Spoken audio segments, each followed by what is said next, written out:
Hola amigos y amigas, en esta ocasión les he traído un cuento que se llama La Mariscadora, del autor Baldomero Lillo. Baldomero Lillo fue un escritor y cuentista nacido a mediados del siglo XIX en la ciudad de Lota, en la región del Biobío, al sur de Chile. Es considerado el padre del realismo social chileno, porque a través de su narrativa consiguió plasmar la compleja y miserable vida que tenían los mineros, los campesinos y los trabajadores marítimos de la época. Como veremos ahora en el cuento, Baldomero Lillo se sirvió de un lenguaje directo, preciso y sorprendente, que logra que el lector se sumerja en lo más profundo de las dolencias de sus personajes y en lo terrible y lo sombrío del mundo narrado, generando así que sus finales dramáticos y abruptos, tan excelentemente trabajados, causan un fuerte impacto en el lector. Gracias a todas las significativas experiencias acumuladas en las minas de carbón durante su infancia en su ciudad natal, Lota, Baldomero Lillo logró escribir una de sus más reconocidas obras, Subterra, en 1904. Fue precisamente con ella que alcanzó el gran reconocimiento, porque en esta relató magistralmente la dura vida de los mineros de Lota, obra que además fue inscrita en lo que se llamaría tiempo después literatura de denuncia, conformada por 6 cuentos donde se relatan el Grisú y el Chiflón del Diablo, nombre perteneciente a una de las mineras de aquella época. A esta gran obra, años después, le siguió Subsole, en 1907, compuesta por 13 cuentos que relatan temas estrechamente relacionados con la emergente sociedad industrial. El alma de la máquina, así se llama, es uno de sus relatos más representativos del tema. El mismo año en que se publicó esa gran obra, el escritor quedó impresionado por la huelga de mineros y la matanza de la Escuela Santa María de Iquique, por lo cual tomó la decisión de emprender un viaje al norte del país para recoger información, y esto llevó a que comenzara a escribir La Huelga, una novela que nunca terminaría. De hecho, buena parte de su producción de aquella época no sería publicada en libros hasta muchos años después de su muerte. El fallecimiento de Baldomero Lillo tuvo lugar el 10 de septiembre de 1923 en la ciudad de San Bernardo, en Santiago. De manera póstuma, fueron publicados varios libros que recopilaron otras obras de su autoría, como Relatos Populares, El Hallazgo y otros cuentos de mar, y Pesquisa Trágica. El último cuento que escribió fue Inamible, pero no alcanzó a verlo publicado. La Mariscadora. Sentada en la mullida arena y mientras el pequeño acallaba el hambre, chupando ávido el robusto seno, Cipriana, con los ojos húmedos y brillantes por la excitación de la marcha, abarcó de una ojeada la líquida llanura del mar.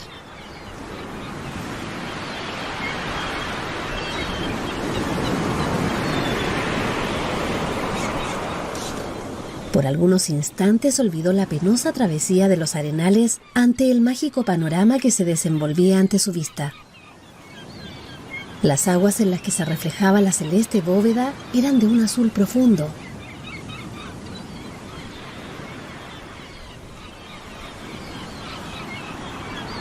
La tranquilidad del aire y la quietud de la bajamar daban al océano la apariencia de un vasto estanque diáfano e inmóvil.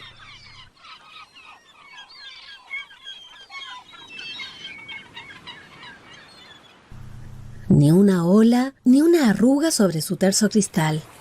Allá en el fondo, en la línea del horizonte, el velamen de un barco interrumpía apenas la soledad augusta de las calladas ondas.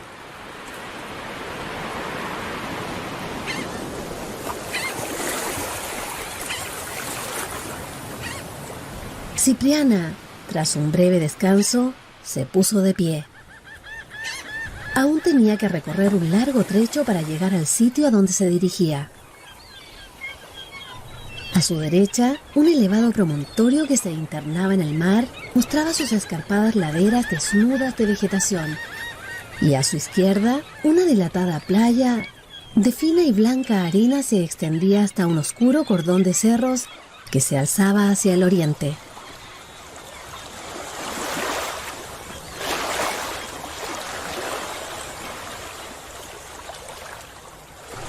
La joven, pendiente de la diestra el cesto de mimbre, y cobijando al niño que dormía bajo los pliegues de su rebozo de lana, cuyos chillones matices escarlata y verde resaltaban intensamente en el gris monótono de las dunas. Bajó con lentitud por la arenosa falda de un terreno firme, ligeramente humedecido, en el que los pies de la mariscadora dejaban apenas una leve huella.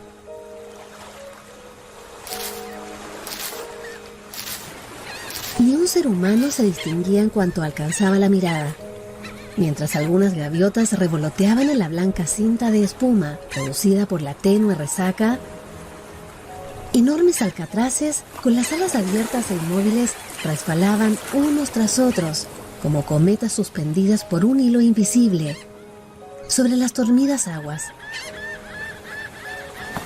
Sus siluetas fantásticas alargábanse desmesuradamente por encima de las dunas y enseguida, doblando el promontorio, iban a perderse en alta mar. Luego de media hora de marcha, la mariscadora se encontró delante de gruesos bloques de piedra que le cerraban el paso.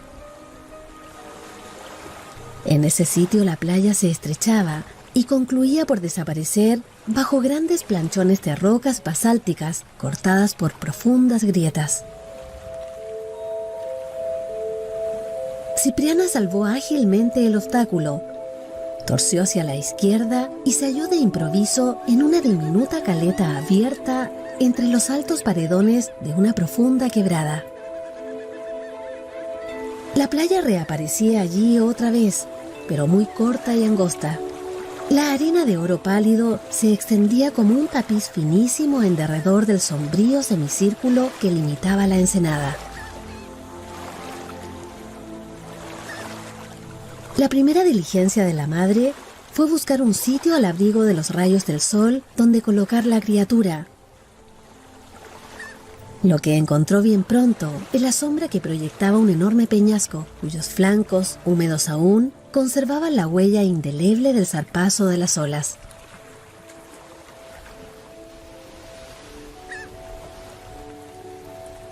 Elegido el punto que le pareció más seco y distante de la orilla del agua, desprendió de los hombros el amplio rebozo y arregló con él un blando lecho al dormido pequeñuelo.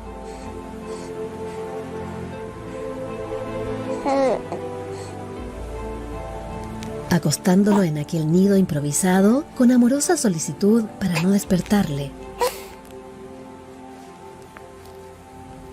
Muy desarrollado para sus 10 meses, el niño era blanco y rollizo, con grandes ojos velados en ese instante por sus párpados de rosa finos y transparentes. La madre permaneció algunos minutos como en éxtasis, devorando con la mirada aquel bello y gracioso semblante.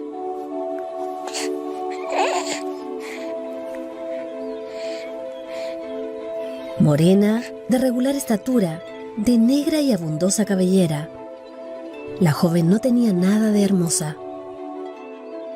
Sus facciones toscas, de líneas vulgares, carecían de atractivo. La boca grande, de labios gruesos, poseía una dentadura de campesina, blanca y récea, y los ojos pardos, un tanto humildes, eran pequeños, sin expresión. Pero cuando aquel rostro se volvía hacia la criatura, las líneas se suavizaban, las pupilas adquirían un brillo de intensidad apasionada y el conjunto resultaba agradable, dulce y simpático.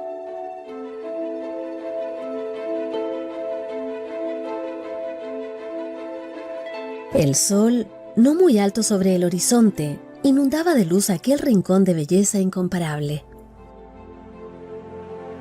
Los flancos de la cortadura desaparecían bajo la enmarañada red de arbustos y plantas trepadoras. Dominando el leve zumbido de los insectos y el blando arrullo del oleaje entre las piedras, resonaba a intervalos, en la espesura, el melancólico grito del pitío. La calma del océano, la inmovilidad del aire y la placidez del cielo tenían algo de la dulzura que se retrataba en la faz del pequeñuelo, y resplandecía en las pupilas de la madre, subyugada a pesar suyo por la magia irresistible de aquel cuadro.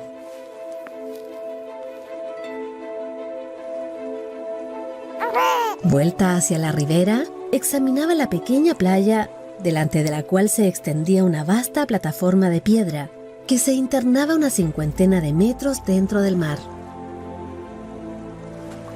La superficie de la roca era lisa y bruñida, cortada por innumerables grietas tapizadas de musgos y diversas especies de plantas marinas.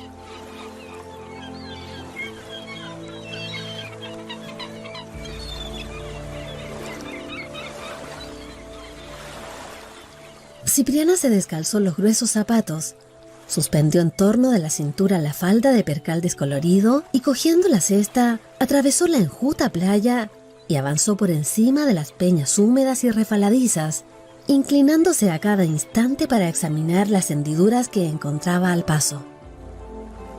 Toda clase de mariscos llenaban esos agujeros.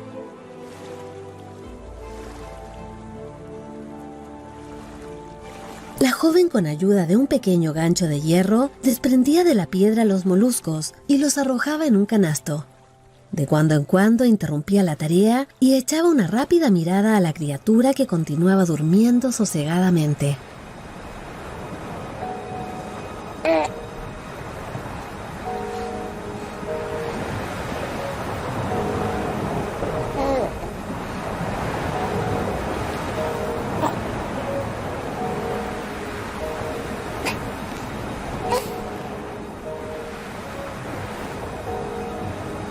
El océano asemejábase a una vasta laguna de turquesa líquida.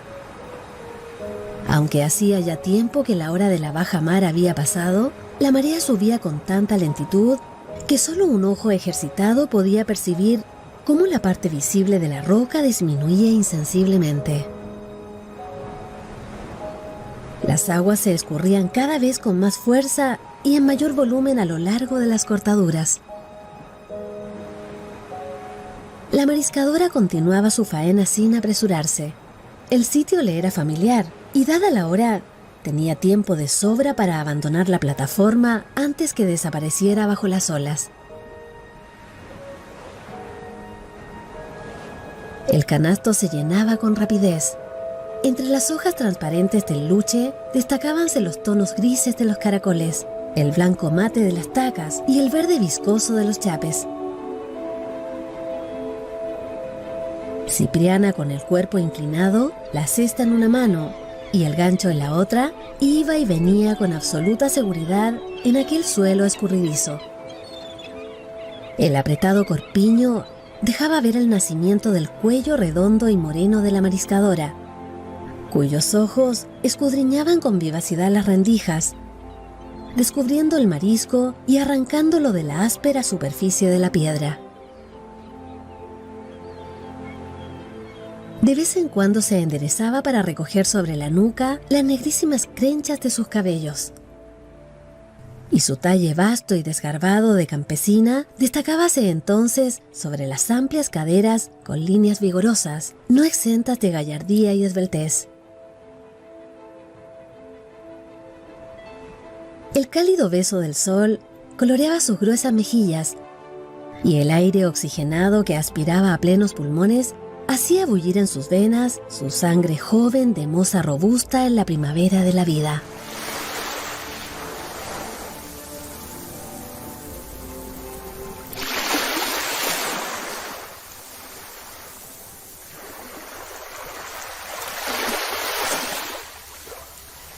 El tiempo pasaba. La marea subía lentamente, invadiendo poco a poco las partes bajas de la plataforma. Cuando de pronto Cipriana, que iba de un lado para otro afanosa en su tarea, se detuvo y miró con atención dentro de una hendidura. Luego se enderezó y dio un paso hacia adelante, pero casi inmediatamente giró sobre sí misma y volvió a detenerse en el mismo sitio.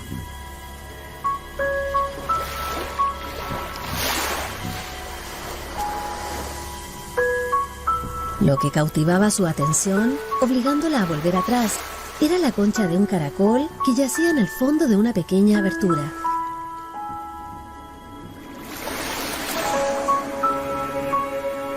Aunque diminuto, de forma extraña, parecía más grande visto a través del agua cristalina. Cipriana se puso de rodillas e introdujo la diestra en el hueco, pero sin éxito, pues la rendija era demasiado estrecha y apenas tocó con la punta de los dedos el nacarado objeto.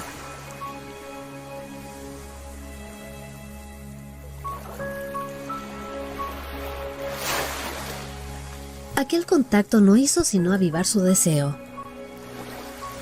Retiró la mano y tuvo otro segundo de vacilación, mas el recuerdo de su hijo le sugirió el pensamiento de que sería aquello un lindo juguete para el chico y no le costaría nada.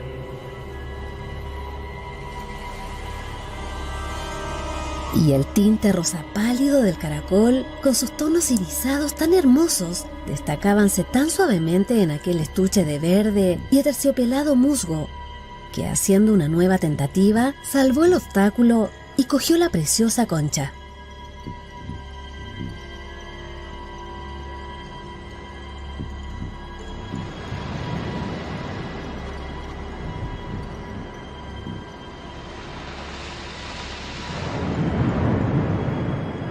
Trató de retirar la mano y no pudo conseguirlo. En balde hizo vigorosos esfuerzos para zafarse. Todos resultaron inútiles. Estaba cogida en una trampa. La conformación de la grieta y lo viscoso de sus bordes habían permitido con dificultad el deslizamiento del puño a través de la estrecha garganta que, ciñéndole ahora la muñeca como un brazalete, impedía salir a la mano endurecida por el trabajo.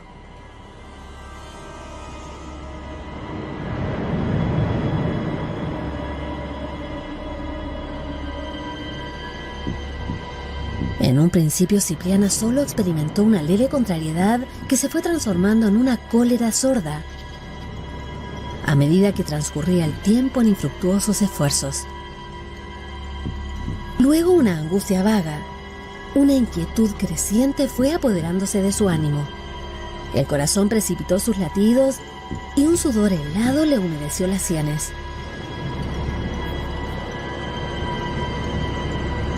De pronto la sangre se paralizó en sus venas, las pupilas se agrandaron y un temblor nervioso sacudió sus miembros. Con ojos y rostro desencajados por el espanto, había visto delante de ella una línea blanca, movible, que avanzó un corto trecho sobre la playa y retrocedió luego con rapidez. Era la espuma de una ola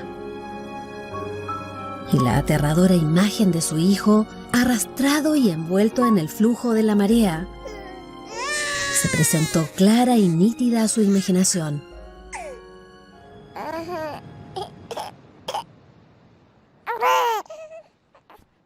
Lanzó un penetrante alarido que devolvieron los ecos de la quebrada, resbaló sobre las aguas y se desvaneció mar adentro en la líquida inmensidad.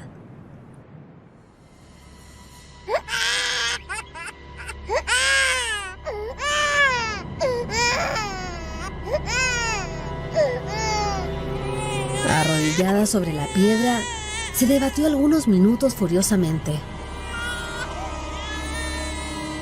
Bajo la tensión de sus músculos, sus articulaciones crujían y se dislocaban, sembrando con sus gritos el espanto en la población alada que buscaba su alimento en las proximidades de la caleta.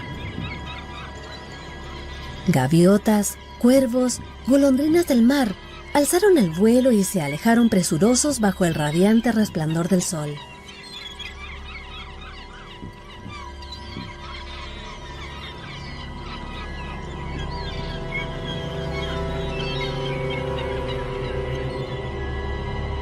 El aspecto de la mujer era terrible.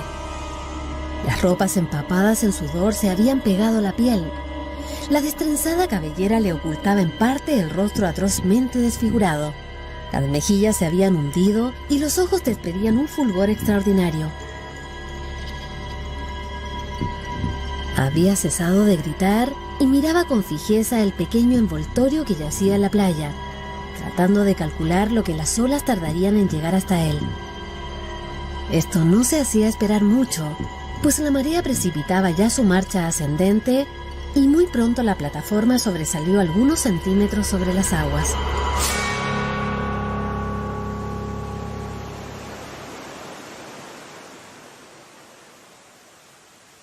El océano, hasta entonces tranquilo, empezaba a hinchar su torso y espasmódicas sacudidas estremecían sus espaldas relucientes.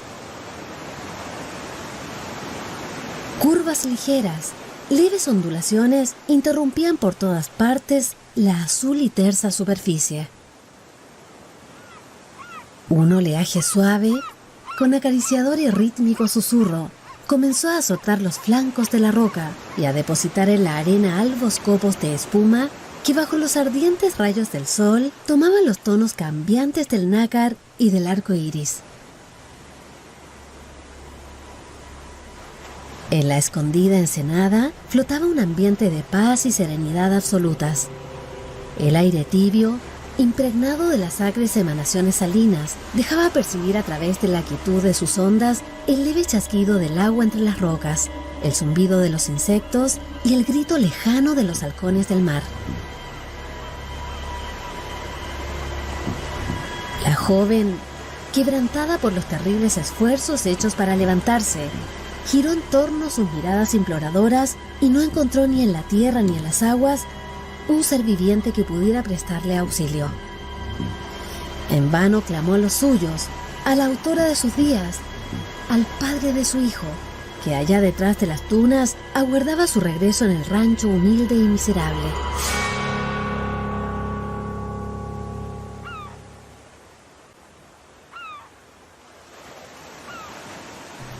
Ninguna voz contestó a la suya, y entonces dirigió su vista hacia lo alto, y el amor maternal arrancó de su alma inculta y ruda, torturada por la angustia, frases y plegarias de elocuencia desgarradora.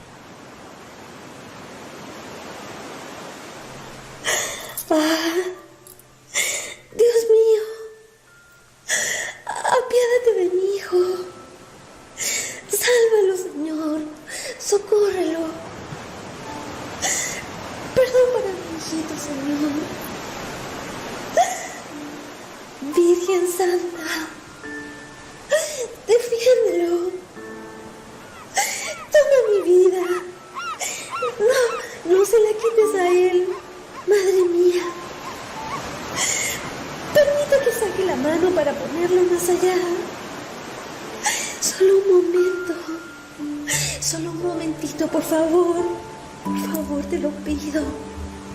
Solo un ratito nada más.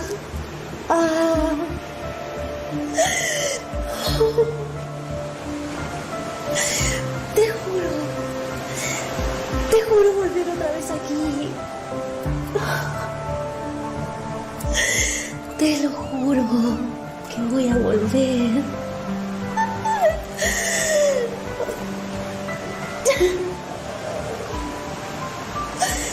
Dejaré que las aguas me traguen.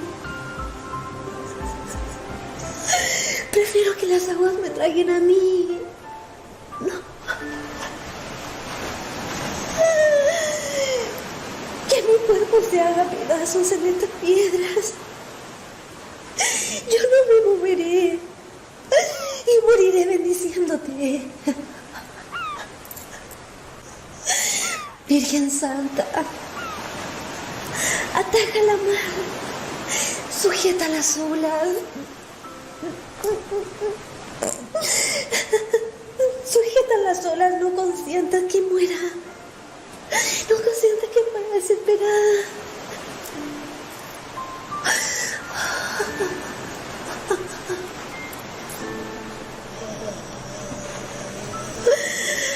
Misericordia, Señor, misericordia.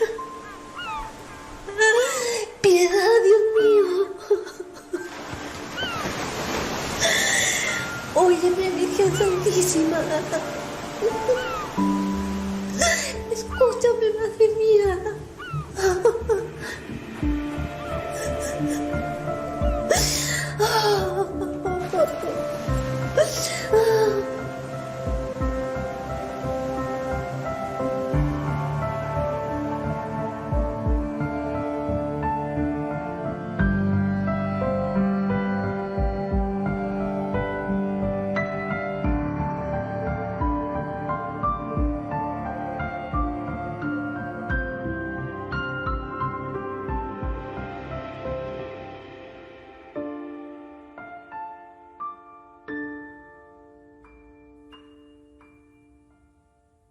Arriba, la celeste pupila continuaba inmóvil, sin una sombra, sin una contracción, diáfana e insondable como el espacio infinito.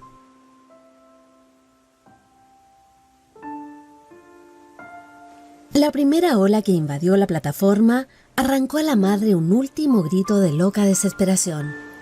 Después, solo brotaron de su garganta sonidos roncos, apagados como estertores de moribundo.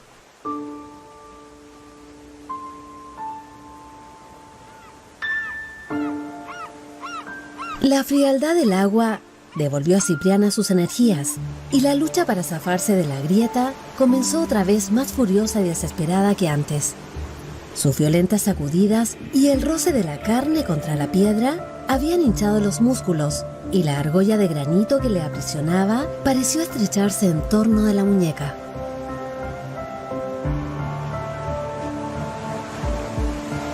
La masa líquida, subiendo incesantemente, concluyó por cubrir la plataforma. Solo la parte superior del busto de la mujer arrodillada sobresalió por encima del agua.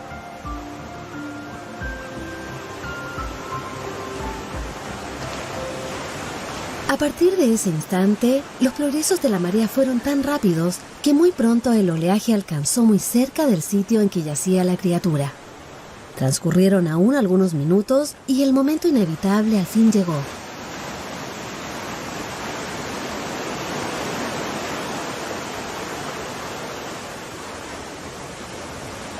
Una ola, alargando su elástica zarpa, rebalsó el punto donde dormía el pequeñuelo, quien al sentir el frío contacto de aquel baño brusco, despertó, se retorció como un gusano y lanzó un penetrante chillido.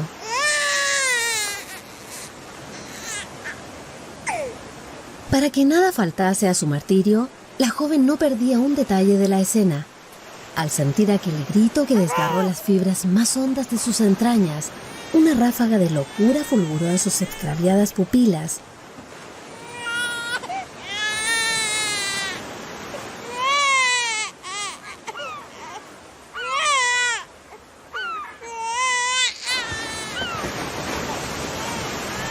Y así como la alimaña cogida en el lazo corta con los dientes el miembro prisionero, con la hambrienta boca presta a morder, se inclinó sobre la piedra.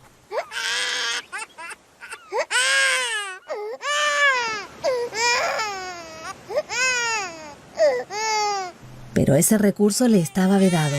El agua que le cubría hasta el pecho le obligaba a mantener la cabeza en alto.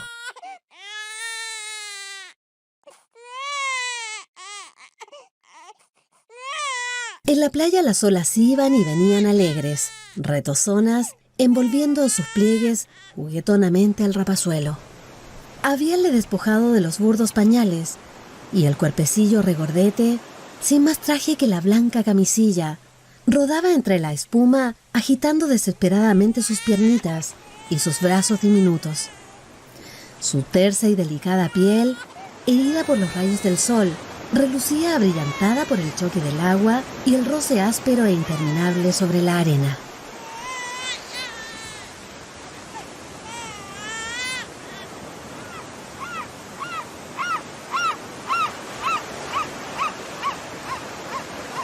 Cipriana, con el cuello estirado, los ojos fuera de las órbitas, miraba aquello estremecida por una suprema convulsión. Y en el paroxismo del dolor, su razón estalló de pronto. Todo desapareció ante su vista. La luz de su espíritu, azotada por una racha formidable, se extinguió. Y mientras la energía y el vigor aniquilados en un instante cesaban de sostener al cuerpo en aquella postura, la cabeza se hundió en el agua. Un leve remolino agitó las ondas y algunas burbujas aparecieron en la superficie tranquila de la pleamar.